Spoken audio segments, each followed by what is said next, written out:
Joining us from Syria is Doctor of History. He's an economist, and he's also very brave. He's a best-selling author.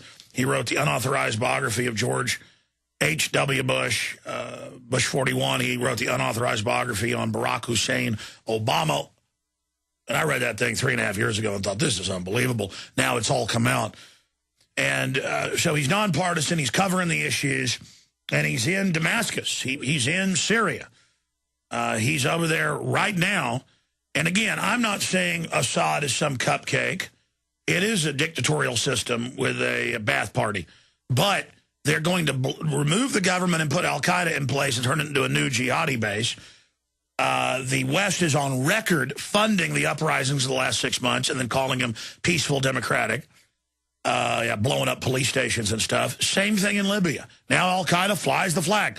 Webster was there while it was being bombed for weeks, while reporters were being shot. I mean, he was under bombardment. He's now there in Syria giving us a report on how this ties in to the larger strategic operation to overthrow old allies like Mubarak, overthrow others.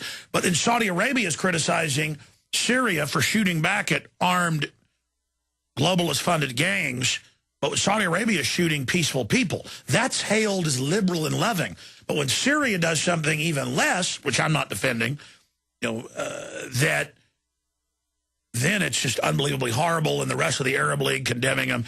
I mean, they're moving into a World War III constellation. Webster, you're there. Tell us what's happening, the latest, and why this is going on. Webster Griffin Tarpley of Tarpley.net. Thank you, Alex. I just spent the day in the city of Homs, H-O-M-S, and if you watch any of this coverage that the U.S. and European media are putting out, they're telling everybody that Homs is the great center of this rebellion, the democracy revolt that's supposedly going on in Syria. And I've just been walking all over this place, and I can tell you that this is a complete big lie. It is one big lie. And, of course, it's important for people to know this because the people in NATO, right, be it Obama, Sarkozy, Cameron of Britain, they're really willing to go towards some kind of a general war, at least in the Middle East, in the name of this destabilization of Syria. So let me just set the stage. Starting from Damascus this morning, we drove north on a four-lane highway, and one of the first things you notice when you come to Syria is that very different from Libya, that there are no checkpoints. I mean, you come into the international airport, right, Damascus International Airport. It's functioning normally. There's no special security. It looks pretty much like a normal airport. You drive into the city, first thing you see, no checkpoints. But we now have, but we're told this is a great tyranny. We now have internal checkpoints where TSA now grabs your wife's breast and your genitals on the highway. So is that why we've got to invade? Because pedophiles don't get to grope Syrian children? Well, let me just try to continue. The idea then is the other thing you notice is that there are no checkpoints. I mean, I guess we went by two. One is at the entrance to the city of Homs. There's a very low-key kind of checkpoint looking at cars, but nothing much. And then if you want to go visit the governor of this province, which we did, we went and visited the governor. And I want you to know this was the first delegation of foreign journalists that was allowed to go to the city of Homs. And there were some people from other newspapers, in particular some Catholic journalists from Europe, from Belgium, and from France were there. So we got to meet the governor of the city of Homs, and he's accompanied by a group of religious leaders. And you got to remember, Syria is a place that has 15% Christians in the population. It's more than Egypt, right? Egypt is 10%. Here it's 15%, so it's more. So you have your Greek Orthodox Metropolitan, you have a Greek Catholic. Those are Catholics that are more or less connected to Rome with the Pope, and also Syrian Catholic. The Patriarchate of Antioch is a very old and very influential one, and that's right here in Syria. So sure, that's the church set up by Paul. So continuing. Yeah, look, that's not that you mentioned it. I stayed overnight very close to the place where St. Paul was converted on the Damascus Road, and this is a place you can go and visit. So the governor tells us a huge conspiracy against Syria, and the religious leaders basically say the same thing. So now we wanted to go and see, with the help of some of the people from these the patriarchs of these Christian churches of the East, go and see the neighborhood which is supposed to be the great center of this rebellion that the BBC talks about all the time. It's a neighborhood called Zara, Zahra. Zara is the place. This is it's an area. It's a couple of square miles. Homs is a city of about 1 million. That makes it smaller than Damascus. Damascus has about 6 million. So we go to the neighborhood of Zara, and they tell us there's a demonstration going on. You're here right at the proper time. So we go to see this demonstration, expecting to see people attacking Assad and attacking the government, right? Because that's what the international media have told you is actually going on. This is a demonstration which is pro-Assad. It's true that they don't like the governor, the guy that we had just met, for various local reasons. And the principal complaint they have is there's not enough heating oil for the people to heat their homes now that the winter is coming, because it's getting rather chilly. And of course, the sanctions are helping. The sanctions, exactly. That's the reason why. It's not really the governor's fault. It's because of these sanctions. So then after talking to these people for a while, we go to the local hospital. Now, this should be the place where everything is made clear, because you're talking about the Zara Neighborhood Hospital in Homs, in the great center of this revolution. And a lot of people, like a spontaneous demonstration forms when this busload of Western correspondents parks in front of the hospital of Zara. And people tell us this. They say, today we had 7 wounded, 5 killed. So we ask, who did it? And they say, snipers. Well, who are they? Well, we don't know.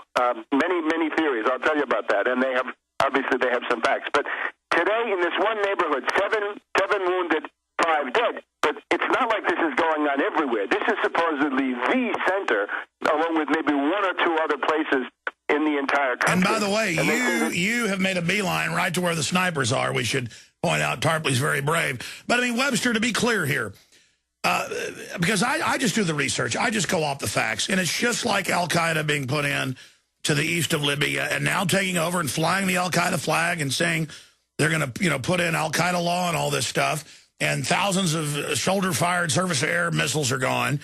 And our media just says, oh, ignore that. But I've gone and looked up even what Voice of America admits. It is armed groups that pop up sometimes in clear Western CIA uprisings, shoot people, and our media calls them democracy activists. So clearly, this is not an excuse to attack Syria. But now they've gotten the Arab League to come in a miscreant fashion and start, calling for sanctions, further sanctions. So I guess they're all afraid. But as long as they back all this, I guess they won't be the person next who's taken down. But what the people say is this. In other words, I spent the last couple of hours in the middle of a crowd of a couple of hundred people who wanted to be heard. And anybody who could speak a little French or a little English would come to the fore, and they wanted to be heard because there were some television cameras and people were asking questions. So this was their chance to be heard. Again, it's the first group of foreign journalists to come into the city of Homs. Anybody who claims that they had been here, but be it Al Jazeera, they never were here. The BBC was never here. So today we were there. So then we were trying to ask them, who is doing this? Who are these snipers? Well, the first thing you see is that it's a series of random killings. It's blind terrorism. It's agent provocateur. And they say, look, the thing that we're afraid of is when we go out, we're afraid of snipers shooting at us from the rooftop. Stay there, Webster. It's the classic thing where it's just a projection. These hired terror groups just create violence to point at it, and say, see, there's a conflict. So it's full spectrum dominance where they create just a conflict and then project onto it whatever they want. Webster Tarpley from Damascus, Syria. We'll be right back. Stay with us. Okay, Webster Griffin Tarpley is in Syria. He's in the area where they say the uprisings keep originating from. He's right there where these snipers are shooting people every day. No one knows which side they're on. It's all fluid. Webster is an expert on false flag provocateur.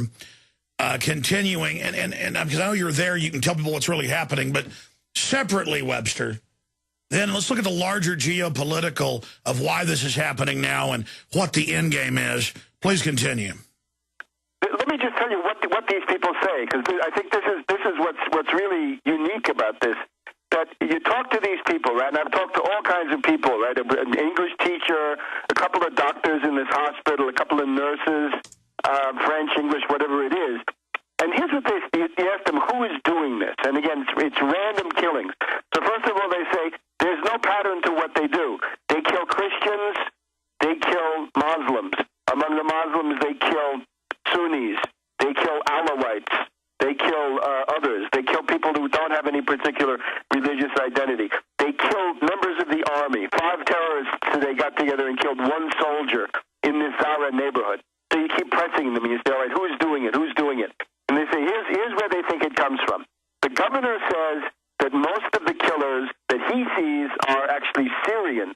But when you talk to the people, they say, yeah, it's true, there are Syrians who are doing the shooting, but behind them there's more. And then you say, well, who are they?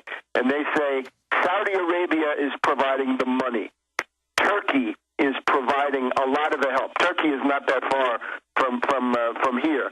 And then how about some more? They say Qatar, right? The wonderful homeland of Al Jazeera television. That Qatar is heavily involved. So it's the same crew that NATO used to soften things up with Gaddafi. In Libya, exactly. United Arab Emirates, important. They also say the Hariri faction of Lebanon, Rafik Hariri the Younger. And they say, watch out for Hariri. His mother is from Saudi Arabia. This is a bad apple. Rafik Hariri is also a part of it. And, of course, Lebanon is also very, very, very close. And then some of them, if you keep prodding, they'll say, yeah, and the CIA, of course, and Mossad, and others, right? NATO, other forces in Europe. So they'll also tell you these people are they're the Muslim Brotherhood. They're people who may have been in Al-Qaeda, or they're Salafists. Salafists is just another brand of this extreme religious fundamentalism. Some of them just say those are fundamentalists and anathematizers. In other words, they're religious sectarians who say that everybody's bad except them. The governor talked a lot about mafia, organized crime, and you got the idea drug pushers. So it looks to me like this has been thrown together. But the finding that I would have to make at this point, after having really heard a lot of very important first-person testimony, this problem is in the hundreds. It's not more than several hundred of these killers, with a certain amount of backup. Now, how much that is hard to say. I asked some very intelligent people in this hospital today, what should the Syrian government do? And they say simple: send more army troops. They say we want soldiers on the roofs of the houses, on the top floors of apartment houses. We'd like to have some tanks in the streets, but above all, we'd like to have some soldiers on the roof, because if the soldiers get up on the roof, then the snipers can't go there, and they can't do it. I was talking to a young woman doctor who was about to walk home, and as she walks home, she's got to worry about getting shot. Right? You're just getting shot. I was shown a picture of a 3 or 4 year old girl who was shot dead in an automobile with her mother and some other little girls. Now there is one exception to this sniper rule, which is that kidnappings do go on, and there are significant kidnappings going on. The kidnapping is often a prelude to a murder. I visited with this group a bereaved family, and their son had been killed. Their son was a taxi driver. These were Alawites. They belonged to the same ethno-religious group as the Assad family, but these were people, right? The guy was a taxi driver. So he was kidnapped by these, as they said, fundamentalists. People with beards is often what you hear too. He was kidnapped and then he was murdered. In other cases, bodies have been dismembered. They've been cut into dozens of parts. There are also stories that I won't go into maybe now, but about the mutilation of women victims. Yeah, but let me just stop you. We'll get into that when we come back. And you're joining us from Syria. Dr. Webster Tarpley joins us. But this is the same story where they was on BBC with the jihadis from Saudi Arabia saying, Syria, you're next. And and running up al-Qaeda flags. So that's who's there. CIA, Saudi Arabia's brought him in. And Webster, you're being unpatriotic. An American's duty, according to our government's real policy, is to love al-Qaeda. Now, I don't like them either. That's because we're evil. And I think you should, when we come back, apologize that you're not supporting al-Qaeda. We'll be right back with Webster. Webster, I'm going to try to shut up now. I've asked my questions. What is the larger geopolitical? You're there doing groundbreaking investigation. You are some of the only journalists to ever get into that area. I've been following it. Nobody's even going or even trying. They just sit back and say Assad is roasting children on a pit and maybe Satan. And he's also with al-Qaeda. But meanwhile, it's known that al-Qaeda works for the New World Order and has been given new fiefdoms. Finish up with Syria, then I want to ask you, what's the strategy of tension here, the order out of chaos? What are they planning to do with al-Qaeda after they give them all these countries? I mean, I guess they'll just tell the public, oopsie, al-Qaeda took over. Now we've got to attack them again. I mean, what's happening here? Well, again, just to sum up the finding, the neighborhood of Zara, Z-A-H-R-A, in the city of Homs, 1 million people, this is one of the principal neighborhoods. It turns out that this entire insurrection comes down to a couple of hundred terrorist snipers who are carrying out random shootings and kidnappings in order to terrorize all the relevant groups. Random freedom fighting, though. They're helping people, killing them. But I mean, this is just like Iraq, where even former top CIA analyst Ray McGovern's come on and talked about it. Later it came out that the Iraqi government with U.S. forces blew up the Golden Mosque to get Shiites and Sunnis killing each other. This is a classic, stir up the whole thing, call it a people's rebellion, bomb the whole country, and roll in and be praised, and have Anderson Cooper, in a Nelly way, prance around on stage talking about democracy. So it is exactly that kind of a big lie. So a couple of hundred people. Now, one thing that I think has to be pointed out, what I found was people supporting Assad. They were chanting in favor of President Assad, and they were holding up their own, not government manufactured pictures of him, but their own little pictures. And we went in a couple of houses, and there were pictures there too in one of these houses of one of the victims.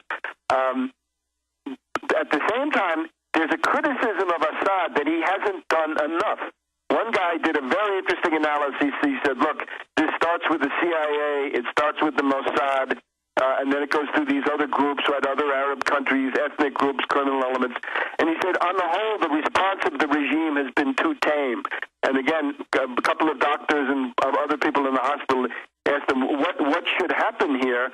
We want the army. We want more troops in our neighborhood. We want this to come to an end, because it's been going on since Friday, March 18th.